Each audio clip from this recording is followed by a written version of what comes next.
Hello and welcome to Scalefour North, and in particular from the true north, Winnipeg. Here we have a province the size of Texas, extending from the North Pole to the 49th parallel, and famous for foul weather, hockey, the Royal Winnipeg Ballet, and the junction of the CP and CN rail networks. In this unlikely locale, you'll find a P4 modeler with an interest in the railways of Britain, and in particular the Southern Railway.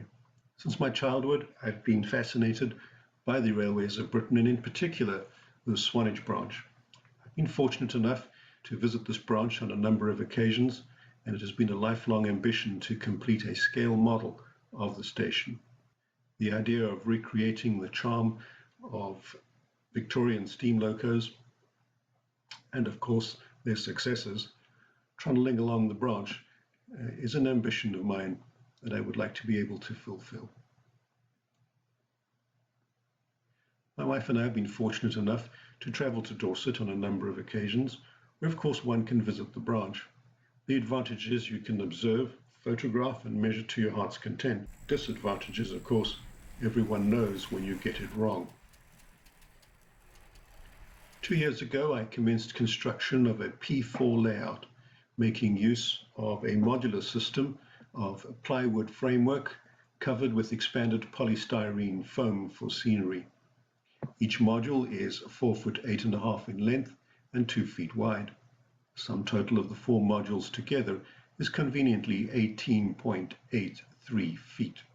Modules are located in the library in my loft, and I've been fortunate enough to be able to have access to the machinery to be able to make these modules. The track plan was constructed on Templot by Paul Boyd in the UK. Access to laser cutter machine has allowed for the accurate construction of scenic elements and buildings. Many of the elements are constructed off-site, as is this turntable. The turntable is of the correct make, but somewhat oversized in order to accommodate larger locomotives. The Victorian turntable was only 50 feet in size. Scenic construction was done by carving away the foam, and the track work is a standard method of ply and plastic rivets glued with butanone. This is a painstaking process, as many P4 modelers will attest to, but it does allow for one to construct accurate sweeping curves and point work throughout the layout. Progress has been steady, and recently my wife and I have painted a number of figurines for the layout.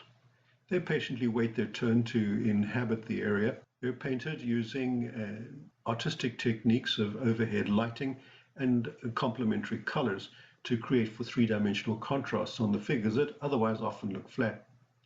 Many of the figures still need to be completed, as their positioning on the layout is yet to be determined.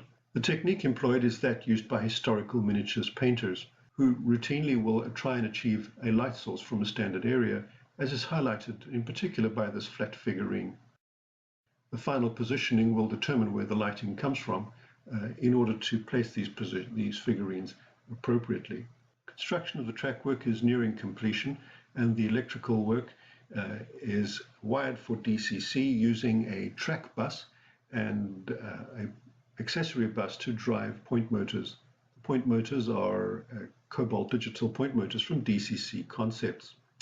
These in turn are wired to a control panel, which is a system of push-button LEDs connected to alpha D switches, also from DCC Concepts.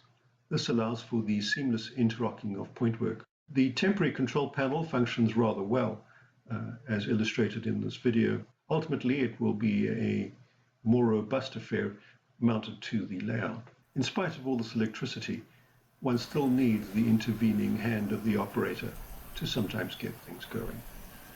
Building the track in situ does allow for sweeping curves and catch points to be constructed, as illustrated in this view. Particular emphasis has been given to the motor power depot, as this is an area that is most frequently viewed when standing on the overbridge overlooking the turntable. It is of course also the focus of much of the activity of locomotives turning, watering and refueling. In the interim, said locomotives wait patiently in display cabinets, gently gathering dust and waiting for an opportunity to stretch their legs once the layout is more complete. In the meantime, however, a short passenger train is able to leave the bay platform and head toward Corfe Castle.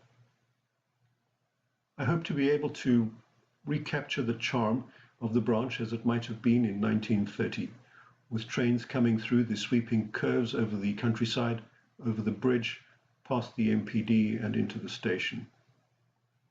Thank you for your time and attention, and I hope to be able to update you in due course. All the best and greetings from Canada.